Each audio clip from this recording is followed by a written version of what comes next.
ಹಿಂದಿನ ವಿಡಿಯೋದಲ್ಲಿ ನಾವು ನೋಡಿದ್ವಿ ಹೇಗೆ ನಿಮ್ಮ ಕಾಸ್ಟ್ ಪರ್ ಕಿಲೋಮೀಟರ್ ನ ಕ್ಯಾಲ್ಕುಲೇಟ್ ಮಾಡೋದು ಅಂತ. ಮತ್ತೆ ಟ್ರಕ್ ಓನರ್ಸ್ ಪ್ರಾಫಿಟ್ ಅಲ್ಲೇ ಇರಬೇಕು ಅಂದ್ರೆ ಅವರು ಪ್ರತಿದಿನ ಎಷ್ಟು ಅರ್ನ್ ಮಾಡ್ಬೇಕು ಅಂತ ತಿಳ್ಕೊಂಡಿದ್ವಿ.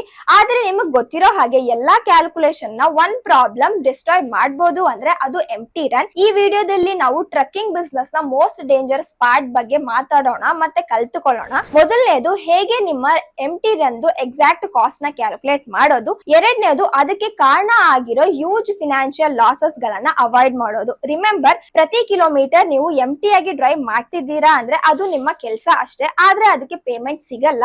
ರೀಸೆಂಟ್ಲಿ ಇಂಡಿಯಾದಲ್ಲಿ ಈಗ ಎಂಟಿ ರನ್ ರೇಟ್ ತುಂಬಾ ಜಾಸ್ತಿ ಆಗೋಗಿದೆ. ಇದು ಟ್ರಕ್ ಓನರ್ಸ್ ನ ಪ್ರಾಫಿಟ್ ಕ್ರಾಶ್ ಮಾಡ್ತಿದೆ. ಸೊ ಈ ಲಾಸಸ್ ನ ಸ್ಟಾಪ್ ಮಾಡಿ ಮತ್ತೆ ನಾವು ಪ್ರತಿ ಟ್ರಿಪ್ ನ ಪ್ರಾಫಿಟಬಲ್ ಮಾಡೋದು ಅಂತ ನೋಡೋಣ.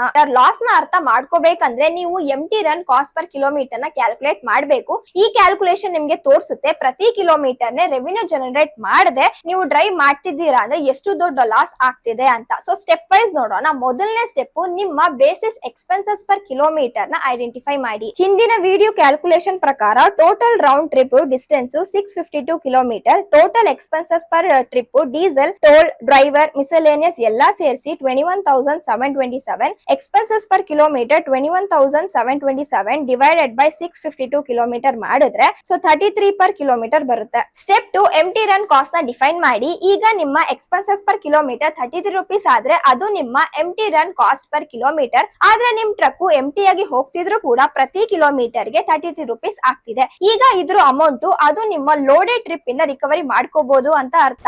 ಸ್ಟೆಪ್ 3 ದ ರಿಟರ್ನ್ ಲಾಸಸ್ ಎಕ್ಸಾಂಪಲ್ಸ್ ನೋಡೋಣ. ಈಗ ಇದನ್ನ ರಿಟರ್ನ್ ಲೆಗ್ ಗೆ ಅಪ್ಲೈ ಮಾಡೋಣ. Bangalore to Chennai empty return distance ಬಂದು 326 ಕಿಲೋಮೀಟರ್ ಅಂದ್ರೆ 652 ಕಿಲೋಮೀಟರ್ ನ half. Total losses on empty returns 326 kilometre into 33 rupees per kilometre ಮಾಡಿದ್ರೆ 10,758 ಆಗುತ್ತೆ. ಅಂದ್ರೆ ನೀವು ರಿಟರ್ನ್ ಲೆಗ್ ನ ಎಂಟಿ ಆಗಿ ರನ್ ಮಾಡ್ತಿದ್ರೆ ನಿಮ್ಮ ರೌಂಡ್ ಟ್ರಿಪ್ ಪ್ರಾಫಿಟ್ ಬಂದು 10,758 ಗೆ ರಿಡ್ಯೂಸ್ ಆಗುತ್ತೆ. ಆದ್ರೆ ಟೋಟಲ್ ಪ್ರಾಫಿಟ್ ಬಂದು 24,273 ಸ್ಟ್ರೈಟ್ ಆಗಿ 13,515 ಗೆ ಬರುತ್ತೆ. ಅಂದ್ರೆ ಫಿಕ್ಸ್ಡ್ ಇಎಂಐ ಗೆ ಮುಂಚೆ. ಅದಕ್ಕೆ ಎಂಟಿ ರನ್ಸ್ ಅಂದ್ರೆ ಕ್ಯಾಸ್ಟ್ರೋಟ್ರೋಫಿಕ್ ಅಂತ ಹೇಳ್ತಾರೆ. ಈಗ ಪ್ರೊಫೆಷನಲ್ ಟ್ರಕ್ ಓನರ್ಸ್ ಇದನ್ನ ಅವಾಯ್ಡ್ ಮಾಡ್ಬೇಕು ಅಂತ ಪ್ರಯತ್ನ ಮಾಡಲ್ಲ, ಆದ್ರೆ ಪ್ಲಾನ್ ಮಾಡ್ತಾರೆ. ಇಲ್ಲಿದೆ ಎರಡು ಪ್ರೊಫೆಷನಲ್ ಸ್ಟ್ರಾಟಜಿ. ಅದು ಎಂಟಿ ರನ್ ಲಾಸಸ್ ನ ಮ್ಯಾನೇಜ್ ಮತ್ತೆ ಎಲಿಮಿನೇಟ್ ಮಾಡೋಕೆ. ಸ್ಟ್ರಾಟಜಿ ಒಂದು, ನಿಮ್ಮ ಟ್ರಿಪ್ ಪ್ರೈಸ್ ಅಲ್ಲಿ ಅನ್ಅವಾಯ್ಡಬಲ್ ಎಂಟಿ ರನ್ ಕಾಸ್ಟ್ ನ ಇನ್ಕ್ಲೂಡ್ ಮಾಡಿ. ಕೆಲವೊಂದ್ಸಲಿ ಪಾರ್ಷಿಯಲಿ ಎಂಟಿ ರನ್ ಅನ್ಅವಾಯ್ಡಬಲ್ ಆಗಿರುತ್ತೆ. ಸೊ ಕೀ ಪಾಯಿಂಟ್ಸ್ ಅಂದ್ರೆ ಈ ಕಾಸ್ಟ್ ನಿಮ್ಮ ಟ್ರಿಪ್ ಪ್ರೈಸಿಂಗ್ ಅಲ್ಲಿ ಇನ್ಕ್ಲೂಡ್ ಮಾಡಿದ್ರೆ ಪ್ರಾಫಿಟ್ ಗೆ ಸರ್ಪ್ರೈಸ್ ಆಗಲ್ಲ. ಸಿನೋರಿಯಾ ಒಂದು, ಇದರಲ್ಲಿ ಎಂಟಿ ಲೆಗ್ ಟು ಪಿಕಪ್. ನಿಮ್ಗೆ ಚೆನ್ನೈಯಿಂದ ಕೋಲ್ಕತ್ತಾಗೆ ಲೋಡ್ ಸಿಗುತ್ತೆ, ರಿಟರ್ನ್ ಲೋಡ್ ಕೂಡ ಸಿಗುತ್ತೆ. ಆದ್ರೆ ಕೋಲ್ಕತ್ತಾ ಇಂದ ಅಲ್ಲ, ದುರ್ಗಾಪುರ್ ಇಂದ. ಅದು ಇಂಡಸ್ಟ್ರಿಯಲ್ ಹಬ್ 171 ಕಿಲೋಮೀಟರ್ ದೂರದಲ್ಲಿ. ಸೊ ನೀವು ಕೋಲ್ಕತ್ತಾ ಇಂದ ದುರ್ಗಾಪುರ್ಗೆ ಎಂಟಿ ಆಗಿ ಹೋಗ್ಬೇಕು, ಯಾಕಂದ್ರೆ ಲೋಡ್ ನ ಪಿಕಪ್ ಮಾಡೋಕೆ. ಸೊ ಇದ್ರ ಕ್ಯಾಲ್ಕುಲೇಷನ್ ನೋಡೋಣ.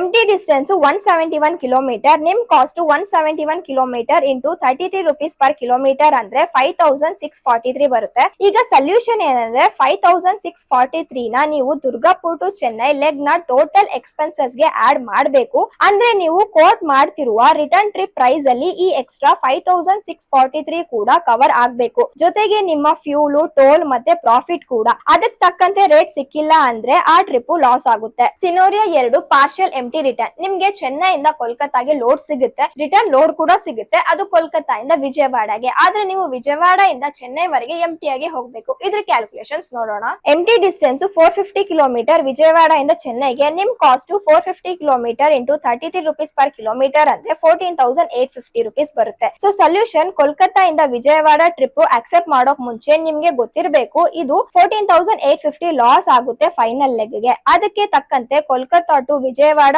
ಲೋಡ್ ನ ಪೇಮೆಂಟ್ ತುಂಬಾ ಜಾಸ್ತಿ ಇರಬೇಕು ಈ ಫ್ಯೂಚರ್ ಲಾಸಸ್ ನ ಕಾಂಪನ್ಸೇಟ್ ಮಾಡೋಕೆ. ಪ್ರೈಸ್ ಕಡಿಮೆ ಇದ್ರೆ ನೀವು ಕೋಲ್ಕತ್ತಾ ಅಲ್ಲೇ ವೇಟ್ ಮಾಡೋದು ಬೆಟರ್, ಡೈರೆಕ್ಟ್ ಚೆನ್ನೈ ಲೋಡ್ ಸಿಗ್ಬೇಕು ಅಂದ್ರೆ. ಸ್ಟ್ರಾಟಜಿ 2, FR8 ನ ಯೂಸ್ ಮಾಡಿ ರಿಟರ್ನ್ ಲೋಡ್ ನ ಪ್ರಿಡಿಕ್ಟ್ ಮತ್ತೆ ಕನ್ಫರ್ಮ್ ಮಾಡಿ. ಲಾಸಸ್ ನ ಅವಾಯ್ಡ್ ಮಾಡೋಕೆ ಬೆಸ್ಟ್ ವೇ ಅಂದ್ರೆ ಟ್ರಿಪ್ ಸ್ಟಾರ್ಟ್ ಮಾಡೋಕ್ಕಿಂತ ಮುಂಚೆನೆ ರಿಟರ್ನ್ ಲೋಡ್ ಅವೈಲಬಿಲಿಟಿ ಗೊತ್ತಿರಬೇಕು. ನಿಮಗ್ ಡೌಟ್ ಇರಬಹುದು, ನಾನ್ ಚೆನ್ನೈಲಿ ಇದೀನಿ, ಕೋಲ್ಕತ್ತಾಗೆ ರಿಟರ್ನ್ ಲೋಡ್ ಹೇಗ್ ಗೊತ್ತಾಗುತ್ತೆ ಅಂತ. ಮೆಥಡ್ ವೈಸ್ ನೋಡೋಣ. ಮೊದಲನೇ method, live load availability FR8 app ಅಲ್ಲಿ ಚೆಕ್ ಮಾಡಿ. ಸೊ ನೀವು ಚೆನ್ನೈಯಲ್ಲಿ ಹೊರಡೋಕ್ಕಿಂತ ಮುಂಚೆನೆ ನೀವು FR8 ಆಪ್ ಓಪನ್ ಮಾಡಿದ್ರೆ ಅಲ್ಲಿ ನಿಮ್ಗೆ ಪ್ರತಿ ಸಿಟೀಸ್ ಲೈವ್ ಲೋಡ್ ಅವೈಲಬಿಲಿಟಿ ನೋಡಬಹುದು. ಇದು ಇನ್ಸ್ಟೆಂಟ್ಲಿ ನಿಮ್ಗೆ ಹೇಳುತ್ತೆ ಕೋಲ್ಕತ್ತಾ ಮಾರ್ಕೆಟ್ ಹಾಟ್ ಇದೆಯಾ ಕೋಲ್ಡ್ ಇದೆಯಾ ಅಂತ. ಮೆಥಡ್ 2 ಲೋಡ್ ಫ್ರೀಕ್ವೆನ್ಸಿ ಪ್ರಿಡಿಕ್ಟ್ ಮಾಡಿ FRI.in ವೆಬ್ಸೈಟ್ ಅಲ್ಲಿ ಟ್ರಕ್ ರೇಟ್ ಪೇಜ್ ಗೆ ಹೋಗಿ ನಿಮ್ ರೂಟ್ ಮೇಲೆ ಎಷ್ಟು ಲೋಡ್ ಫ್ರೀಕ್ವೆನ್ಸಿ ಇದೆ ಅಂತ ಚೆಕ್ ಮಾಡ್ಕೋಬಹುದು. ಸೊ ಮೊದಲು ನೀವು ಚೆನ್ನೈಯಿಂದ ಕೋಲ್ಕತ್ತಾಗೆ ಲೋಡ್ ಸರ್ಚ್ ಮಾಡಿ ಅಲ್ಲಿ ಸೈಟ್ ಅಲ್ಲಿ ನಿಮ್ಗೆ ರೆಗ್ಯುಲರ್ ಲೋಡ್ಸ್ ಅಂತ ತೋರಿಸುತ್ತೆ. ಸೊ ನಿಮ್ಮ ಆನ್ವರ್ಡ್ ಟ್ರಿಪ್ಸ್ ಸೇಫ್ ಆಗಿದೆ ಅಂತ ಅರ್ಥ. ಸೊ ಸೆಕೆಂಡ್ ನೀವು ಕೋಲ್ಕತ್ತಾ ಇಂದ ಚೆನ್ನೈಗೆ ಲೋಡ್ ಸರ್ಚ್ ಮಾಡಿ ಅಲ್ಲೂ ಕೂಡ ನಿಮ್ಗೆ ಲೋಡ್ ಫ್ರೀಕ್ವೆನ್ಸಿ ಜಾಸ್ತಿ ಇದೆ ಅಂತ ತೋರಿಸುತ್ತೆ.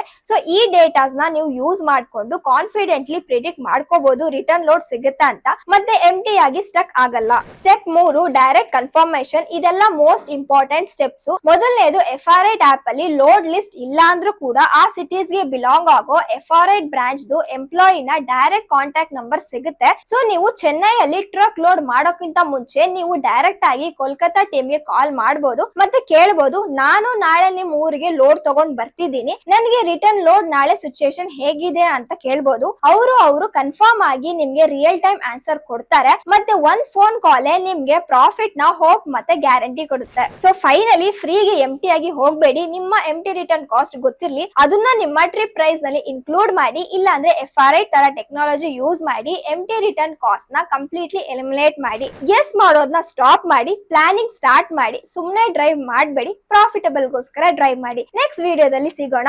ಈ ವಿಡಿಯೋ ಬಗ್ಗೆ ನಿಮ್ಮ ಅಭಿಪ್ರಾಯವನ್ನು ಕಮೆಂಟ್ ಬಾಕ್ಸ್ ನಲ್ಲಿ ಹೇಳಿ. ಧನ್ಯವಾದಗಳು.